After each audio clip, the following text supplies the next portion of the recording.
Welcome to this very special VIP webinar today, where I'm accompanied by Dan Richardson from DRN Nutrition. Dan brings a wealth of experience from a nutrition perspective and has also been a personal trainer himself. Over the years, Dan's worked with many professional sports teams and athletes. And in today's session, we're going to take a big deep dive into the world of nutrition. So with no further delay, over to you, Dan. Welcome to this VIP webinar.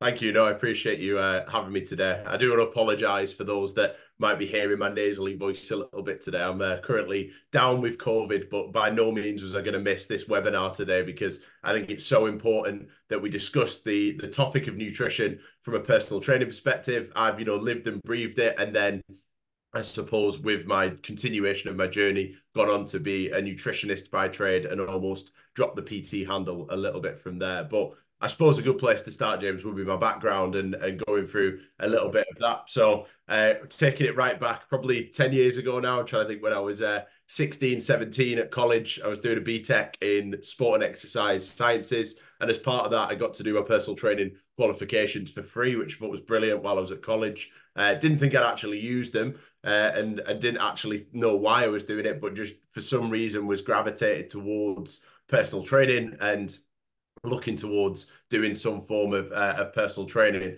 So got my qualifications when I was 17, 18, and didn't actually touch them until I was probably about 19, 20, which I know is poor practice for any PTs out there. But you've got to imagine a young lad going off to university, didn't really want to work behind a bar or, spend time stacking shelves all the time like I'd done while I was at college at Tesco, was stacking all the shelves. So went on, and as I got to university, started being a PT for a little bit of extra cash. Did a few spin classes here and there, did a few, circuit training classes and all the rest of it while studying a sports science degree.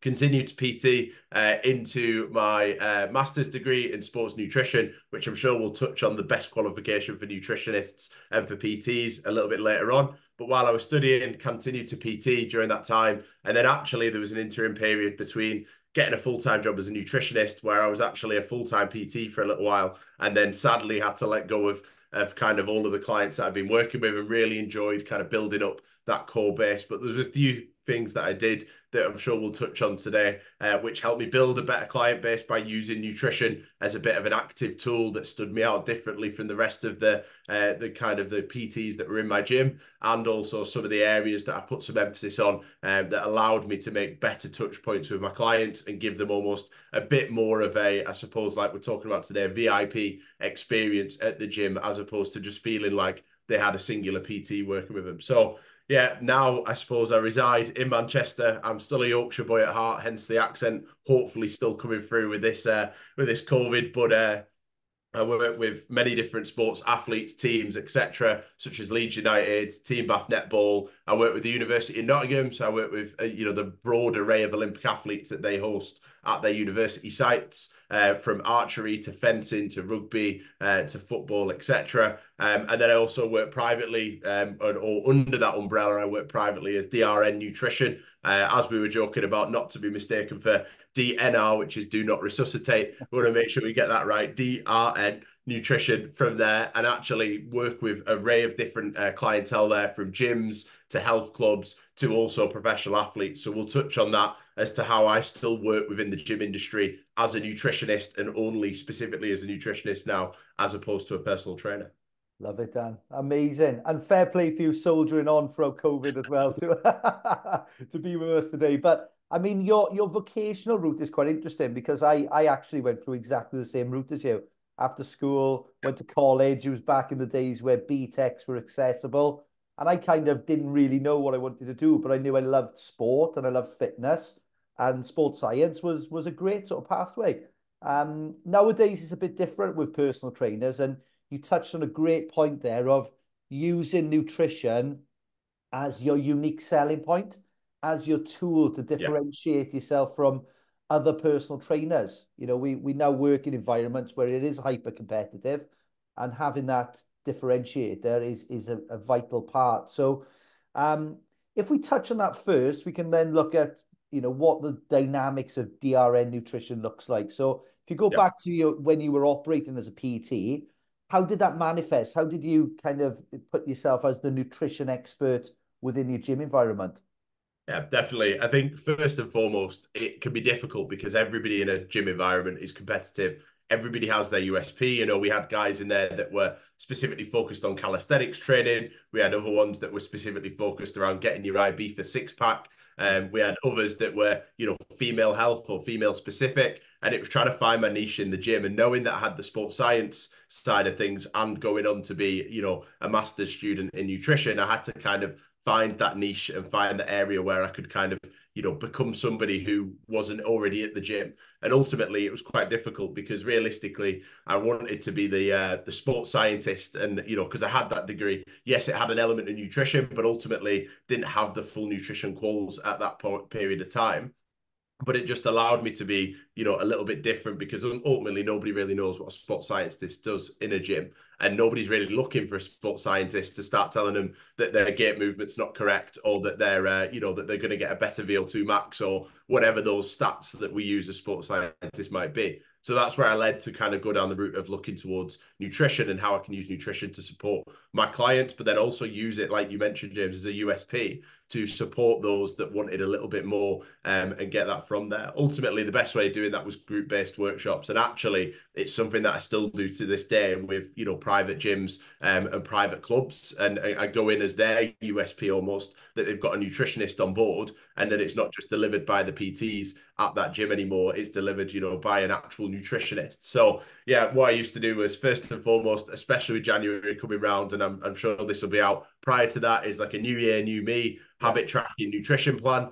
Now, the biggest area I found is it's brilliant delivering a, you know, introduction to nutrition, or like new year, new me nutrition session. But ultimately, where are the touch points with that for them to come back to you to ask for more? There isn't any, because you give them a presentation, you print out the PDFs if you're lucky in the gym as a printer, you give them all out to everybody, and then they go away, they forget who you are, they see you on the gym floor, say hi once in a while. You don't gain any clientele from that. The best way I found of doing it, and I'm happy to share, you know, kind of, I suppose, a habit tracker, or one of the ones I used to use when I was at a gym as a PT, was do it as a habit tracking nutrition session. So get them all in the room, make it for free. This first session's completely free, as all PTs like to do. First session's on me. But ultimately, what you're allowing yourself to do is potentially have, depending on space and room size, up to 60, 70 people in one room, all listening to your nutrition habits and helping you. Most of them you won't see ever again, or potentially they'll never even speak to you again. They might get a high on the gym floor, but others will actually stick to this, realize it's working, and then come back for not just nutrition support, but hopefully training support. So what I do is I'd set out this habit tracker, and have everybody fill this habit tracker in, and like color coordinate it. What are you good at? What are you bad at? And then go through some of the key areas. So one of them might be, I'm bad at snacking. Everybody's in red, right? Everybody who's in red on the snacking section, I want you to have a listen to this part of the slides. Okay, I'm bad at preparing meals. We're going to go through meal prepping. And you pick out some key, really obvious touch points that most clients in gyms would have. And then ultimately, you do a check-in session the month after. Now, with that check-in session, that's your opportunity to strike while iron's hot. Hopefully, that first month they've been following it, and then you bring it up and you follow it up with, okay, right, I can support you further, but let's go down the route of one-to-one, because I think you need more than just these group sessions. Yeah. Alternatively, another way, which I probably do more frequently now, but did certainly used to do privately when I used to work as a PT, is just charging per head, on a nutrition talk or a monthly nutrition talk. I think the key to this is for it to be consistent. You might get 4 people like I did at my first ever nutrition talk, paying £5 per head. And it was probably the biggest waste of 20 quid that I've ever earned, because I spent probably 3 hours reciting the slides, learning them and looking at them. Whereas I could have just probably booked in an extra client on that Saturday morning and got, you know, 35, £40 or whatever the going rate was at that time. But ultimately, those 4 people told, you know, 6 people, and that became 10 in the second month. And then I started to allow the group to dictate the topics. So it was very heavily female-based. They wanted a female-based session. The males that I was working with, I allowed them to bring the girlfriends and the wives to it. So it wasn't a waste of time for them to come in. So they'd be bringing in their kind of girlfriends and wives. They then stuck along and were paying per head. And ultimately it allowed to grow bigger and bigger. By the time I got to kind of month 12, which is where we looked at like winter and Christmas parties, nutrition, I think I had around 35 people turning up, and I'd up the price from £5 per head to £10 per head. So I was basically raking in £350 per talk, but for them it was really good value because ultimately it was costing them £10 per month to come along to this Yeah. nutrition session that had loads of handouts, loads of kind of golden nuggets that they couldn't get from their own PTs. And I think just to finalize on that, James, is like we spoke about before we went live, and stuff that I've done in gyms is ultimately not that I was stealing clients from other PTs, but after maybe 6 months of them paying to come to me, other PTs were actually coming up to me and said, I think you're better suited with my client because their focus is nutrition. Yeah. Or ultimately, there was that awkward conversation where somebody would say, I'm PTing with X, but because I do these nutrition talks with you, I feel like it'd be more beneficial to be PT with yourself. And actually, not necessarily stealing clients, but showing your greater knowledge than the other PTs in the room, Yeah. which I know YPT do a lot of in terms of, that upskilling and CPD, which we'll get onto shortly. But ultimately, I think, it allowed me to build my client base because those people that were paying £10 a month, I started giving them offers such as if you become a PT client with me and do 1 or 2 sessions a week, that monthly session is free. And, ultimately they see that as a win, though, actually they're spending more money on you. It allows you to build a bigger client base by offering that extra kind of support, but not doing it for free and off your own back and almost like losing money by doing it, which I think a lot of PTs do nowadays is they create offers that are almost like ridiculously cheap to the point at which, athletes, clients, etc., don't really see the value in it because Yeah. it's so cheap. And I think just to really like tangent on this, one of my like business mentors told me a theory called like the sour lemon theory, I think it's called. I'm not too sure it's called that. I'm sure if you Google it, you'll find it. But effectively, if you set your prices too cheap, he worked in property and property management, and he said his prices were cheaper than any other person on the market. And ultimately, the company that went with him, the first ever client, said we almost didn't go with you because you were too cheap. So Yeah. overnight, he slapped 200 quid on top of his fees, and he found that he had a massive skyrocket of people coming to him and asking for support. And when he spoke to clients and said, why didn't you go with me, when I first reached out to you? They said, ultimately, we thought you wouldn't do a good job because you're so cheap. So, if you add a price to that nutrition session, if you've got that qualification of £10 per head, they're looking to get £10 of value. But if you make every single one of them free, then it allows people not to show up because it's free, I've not lost out. Or ultimately they might turn around and think, well, actually, I'm not going to get much from this because it's just free advice that I could find on the internet, for example. Or if I chat GPT'd it, it might just pop up and tell me all this anyway. So think about your price points as well when it comes to that. Yeah, I love it, Dan. And I think what you've kind of conveyed there is you've created through your workshops a low barrier opportunity and ultimate accountability as well for the clients. The reason they're coming back is that they're accountable to you and the goals and the aspirations that they've set out. You mentioned a key point as well around when you started this. You had a nucleus of maybe 4, Yeah, and the financial return wasn't there, but you had built the infrastructure. And I think yeah, there's a lesson in that as well for PTs reviewing this webinar, that you always front load in your time. The yeah, investment of time goes in early, and then that pays dividends in the months and years to come. Because once the system's built, it's built, and you yeah, just duplicate that. And imagine when you deliver in these workshops, you go through a round of marketing, you do some marketing strategy around it, you deliver the session, but then you give a reason for that client to come back to you. Yeah.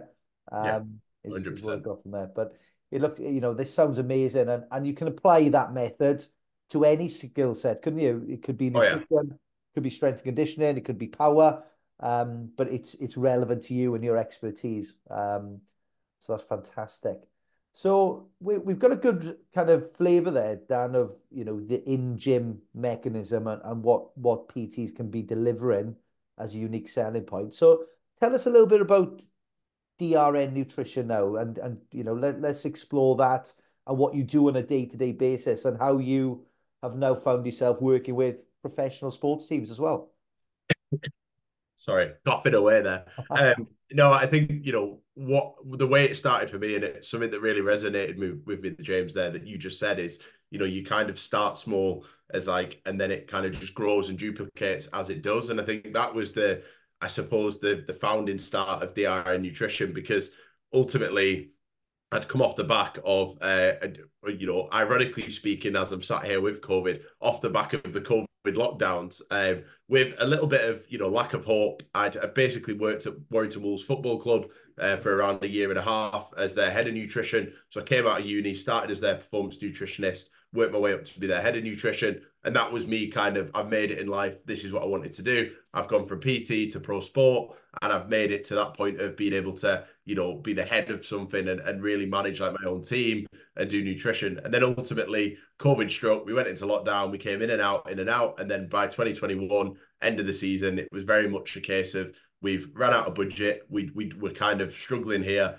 and we can't get rid of an S&C coach or a physio because fundamentally we need them. The cherry on the top is the psychologist and the nutritionist. So unfortunately, end of the season, your jobs no longer exist, which was a bitter pill to swallow, but realistically, I knew it was kind of coming at that time.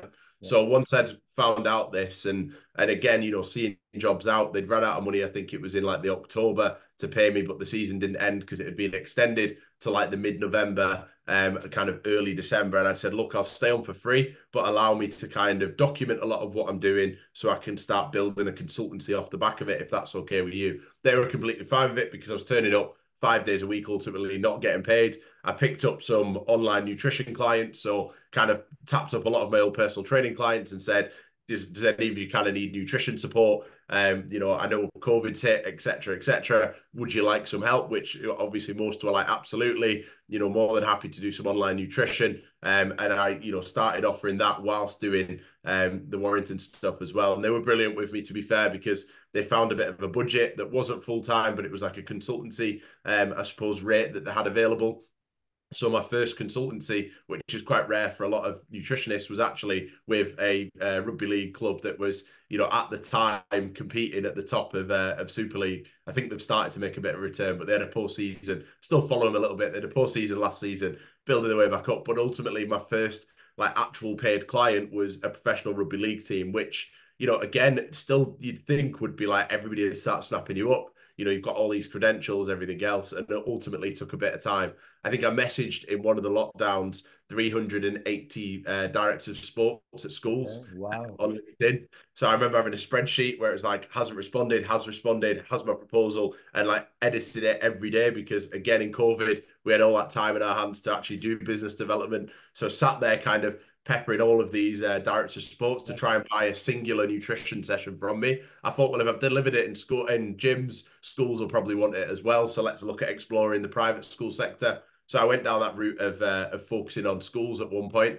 Of those 380 schools that I actually contacted, 6 got back to me and 3 of them actually did something with me. But realistically, and this sounds ridiculous, that was in kind of 2021. We're now about to enter 2024. There's schools that are now messaging me, hi, I'm so sorry I didn't get back to you. I've moved schools. I saw your email or your LinkedIn message 3 years ago, and we're actually really keen to get nutrition involved now at the school. I'm at a different school, different landscape. I've got a budget for it. What can you offer us, basically? And even today, I've had a message, quite funnily, from a school nurse that I messaged ages ago. Because I thought, if the director of sport's not getting back to me, get back to the school nurse about health-based nutrition. And she's messaged me today saying, hi, Dan, sorry, took some time out of nursing during the COVID period, but I'm now back into it at the same school that I was at. Would love to explore. And then I've not opened it yet, so would love to explore ...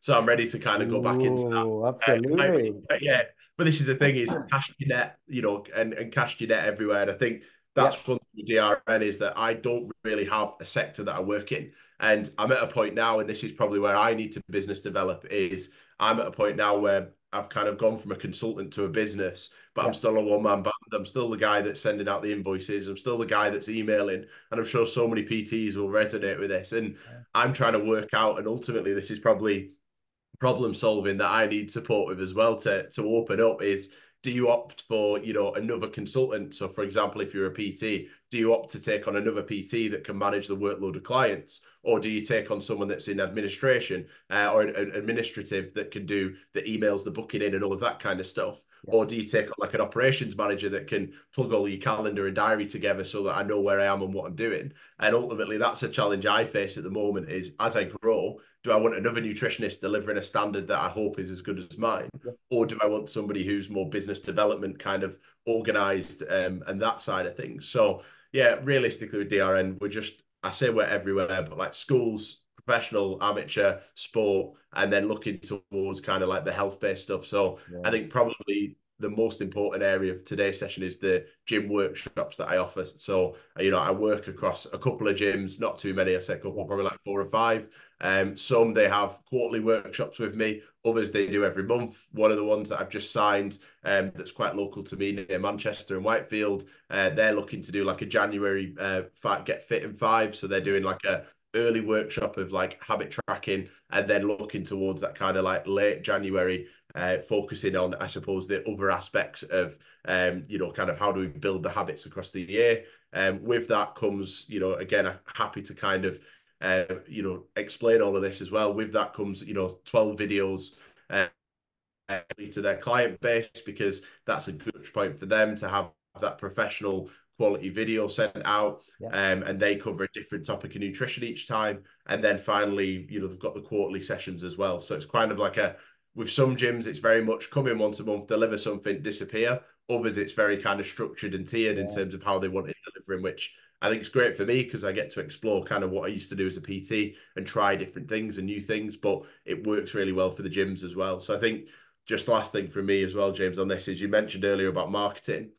One of the big things I found really beneficial when I was a PT is getting the gym that you're at on board with what you're doing. So, whether that be a pure gym, most pure gyms, for example, or, gym groups have their own social media pages specific for their gym that you're at. Can you infiltrate that and start posting about, what you've got available, even if it is a repost of your story? Surely the gym manager or someone working in that gym has access to that Instagram page if you don't already. Could you possibly offer it on there to like other PTs to come and upskill as well, so that you might be able to post it on the wider Facebook pages or Instagram pages of that gym? And that's what I found beneficial. I was at Ballantyne's on Whitworth Street at the time when I used to PT, and we used to use their Instagram page, and I used to literally post videos constantly of me advertising my Yeah. Yeah. nutrition. For them, it was another USP for the actual gym, because you'd get some people that would actually sign up to the gym to come to these workshops, and it would be another customer for them through the door.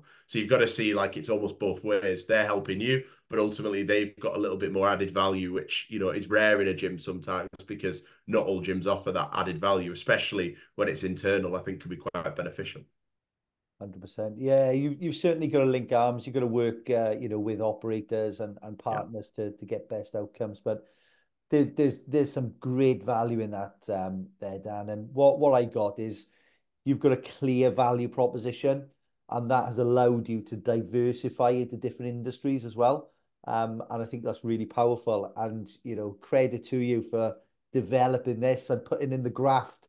yeah, 1% uptick from yeah, your 380 odd contacts. But that's what it takes. That's what it takes to get off the ground, to get your name out there, to get some proof of concept. Um, and I think you've touched on some great points. Something I talk a lot to personal trainers about is not confusing scalability with versatility. So a lot of PTs think they have to go big and wide, with their yeah, business, when actually you might just need a little bit of versatility in there, and have, maybe include some different revenue streams, some different unique selling points, some different bits of education to get the, yeah. the visibility that we all crave. But I think largely within our industry, as you'll be aware, nutrition is seen as quite a grey area. Personal trainers without a qualification in this field feel that we can only really dip our toe in, and we shouldn't really go to a granular level when we talk about nutrition. If I'm a personal trainer and I don't hold a formal qualification, what's your top tips for those individuals, Dan, to help them navigate the inevitable questions that they're going to get from clients about nutrition? Definitely. I think it's such a grey area. And I think one of the hardest things as well is the actual title of nutritionist isn't protected. So you could tomorrow decide that you're going to become an online nutritionist or a nutrition coach, or however you want to word that, and have zero qualifications, not even a personal training qualification that does sometimes cover a little bit of nutrition. I think to go back on the qualification sides of things, I think the best thing to say is stay tuned, because there's potentially a Okay. good nutrition course that might be appearing potentially in the new year, eventually, once we've got and jump through all the hoops that's required to get a course out on the market. I think the hardest thing at the moment is go and do a qualification that maybe is a level 3, level 4 nutrition qualification, because at least that will give you the fundamentals. Now, ultimately, to upskill yourself to an area where you can deliver confidently one-to-ones, group sessions, etc., you've got two options. One, wait for a decent course to appear in the market that gives you all of those tools that you need, or two, just start doing it and feel a little bit uncomfortable. I think a really good saying is like, it's better to feel uncomfortable than it is comfortable, or is it growth? Growth is requires some uncomfortability, or whatever those sayings are. And ultimately, that first nutrition workshop that you deliver, like ultimately, if you've got a level 4 or level 3 nutrition qualification, nobody can really come at you, because realistically, most of your clients won't have any real nutrition grounding or qualification. So as long as you're doing it by the book and you're checking and referencing things and ensuring that you're using research and backing it up with science, then there's not really going to be an issue with that. Even if you are just a level 3 or level 4 personal trainer without the nutrition add-on, then ultimately, as long as you're using research, you can't go too far wrong. And the best thing to do, though, is avoid, when we're talking about nutrition, don't become the professional sports nutritionist like myself that has to dig myself down in calories and numbers. And, this is your protein goal, this is your carb target, this is your grams per kilogram, this is your grams per milligram when it comes to caffeine, etc. Like, you don't need to be the person that's going into grave detail, especially in group sessions. Think of it as, realistically, most of your clientele will be struggling because they'll be having a pudding every night after they've had their evening meal, but then they'll also not be telling you about the bag of crisps, sweets, chocolate, and biscuits that they're having as well. Like, realistically, it's what do they say? Like, first world problems that most of our clients will be facing. And your goal isn't necessarily to start confusing them with the science, because it'll kill them off, and actually it'll ruin all the enjoyment. Don't get me wrong. There's athletes that I work with that will want to know to the absolute decimal what their carbohydrate intake needs to be and what their protein goal is, etc. Now, as a PT, I think when we're doing group stuff or individual stuff, it's all about habits. Realistically, is your client getting more than 5 a day fruit and veg? Are they having 20 to 40 grams of protein with every meal and, at least 2 snacks in the day? What does that look like in terms of, if I typed in online now an infographic on 20 to 40 grams of protein, I'm sure I could find one and I could make my own version of it and stick DRN Nutrition on it, send it out to a client. And ultimately, I've got a graphic there that's perfect. And I know it's backed because I know what's in a chicken breast. It's quite easy to Google how much protein in a chicken breast. Yeah. So realistically, find little wins where you're not going to confuse yourself and you're also not going to confuse your clients. Like, you're not going to start talking about carb loading before a big day or a big training session. You're not going to talk about, muscle protein synthesis and how that works in terms of the regrowth and regeneration of the muscle. And you're not going to go into that science because, firstly, you probably don't understand it if you've not got a higher level of nutrition understanding, but you're also going to confuse the hell out of your clients because they've never heard of it before. So stick to being simple, and actually you'll be surprised how many clients just need a bit of their cream of, look, it's everybody eats chocolate every now and again, but it's learning how to restrict effectively so you don't binge, for example. So I do a lot of talks around binge eating, sustainably. So looking at calorie banking, all kind of, I suppose, metaphorical and almost like theoretical nutrition. It's not quite the science of, this is what glycolysis is and this is what, the glycogen does in the muscles, etc. Like, we're not going into the science. So I think, just to kind of back on that is, if you are a PT with qualifications, as long as you can and have the time to do further reading, I don't see a problem with you delivering like a healthy eating session. I think you have to word it sometimes differently. If you're going to deliver a sports nutrition workshop and you haven't got any grounding on sports nutrition, then it might be an area to stay away from. Or if you've never done any CPD around the female body and female health, it's very difficult to kind of warrant you doing a female health specific nutrition session. So I think as long as you're doing the CPD, as long as you're, well clued up with the research, and actually you can translate that like you do with personal training and, your actual training programs into simple information, such as habit building, I can't see it being a problem delivering sessions from there. I think that's really insightful. And it's actually, something I wasn't aware of, that it's not a protected term, that, it can be as loosely used, in that capacity as well. But I'd certainly resonate with your point there, Dan, around creating lifestyle habits and going down that route as well. because ultimately that's what effective nutrition is going to come down to, isn't it? It's just having balance, variety, and adopting some key lifestyle habits that's going to support the client's journey. Yeah. So there's a ton of golden nuggets in there, which is fantastic. Now, you touched on the education side of it. And I must say, over the years, having been involved in the PET world now for over 20 years, there's never been kind of a gold standard. There's never been a go-to kind of education course that you can kind of go and get some grounding, not just from the education side, but the application side as well, of how to actually translate this into a personal training business. So without divulging all of your information, what can we expect over the next year or so in terms of education on this ever-evolving area? Yeah, so I think with nutrition, it's so hard for personal trainers, first and foremost, to actually, be able to be almost two people at once, a PT and a nutritionist. And there's a lot of soft skills that PTs already possess from what they do in business, in delivering to clients, that is basically usable in the nutrition sphere as well. And I think that's one thing that we're trying to encapsulate with hopefully what becomes somewhat of a course that builds that theoretical model in a little bit more detail.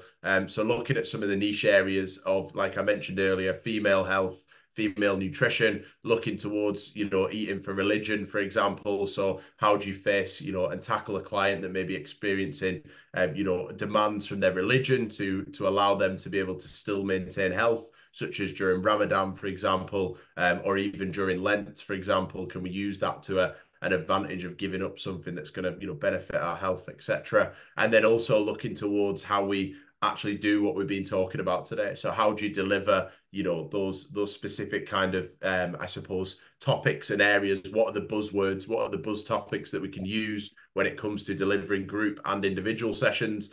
And ultimately, like we all know on this call, how to set out I suppose a consultation when it comes to being a personal trainer. But how do we set out a nutrition consultation so we can deliver the right nutrition and the correct nutrition, but also without ripping up the manual every time and rewriting a brand new program? I think we're so stuck in our ways as personal trainers, and I certainly was. And if I look back at my early days as a nutritionist slash personal trainer, I had so many meal plans that I'd send out to clients of weighing foods, etc. But like, as a PT, I don't know if you've ever tried to actually follow one of your own meal plans that you've given. It is the most boring, mundane thing to absolutely do. And ultimately, after a week, as much as your client says they're loving it and they're going to keep doing it, realistically, they're grabbing that pizza on a Saturday night. So it's managing, like you said, the lifestyle of a client. And what we're looking at doing with our nutrition education is to allow the tools available so that you can go away and actually use these kind of approaches with the science to be able to build on the lifestyle and support that. And I think if every PT can start thinking more lifestyle based when it comes to nutrition, over here's a meal plan of weighing out your 120 grams of oats with 250 ml of milk, then realistically you're going to get a lot more happier and healthier clients at the same time that will be achieving the goals probably better than what they were when they were tracking everything.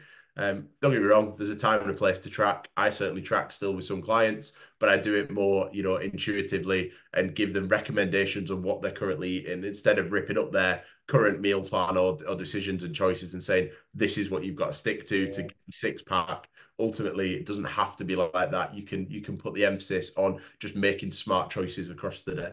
Yeah, absolutely. I think there's a lot to be said about people making mistakes as well. Allowing your client a little bit of rope to make their own mistakes and then sort of rationalize actually the expert was true in Yes. terms of what they were saying.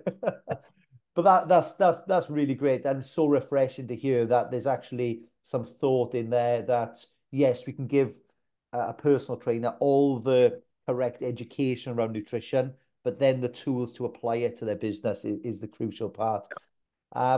And then finally for me, Dan, I mean, you've given a lot of information today and some great kind of success traits.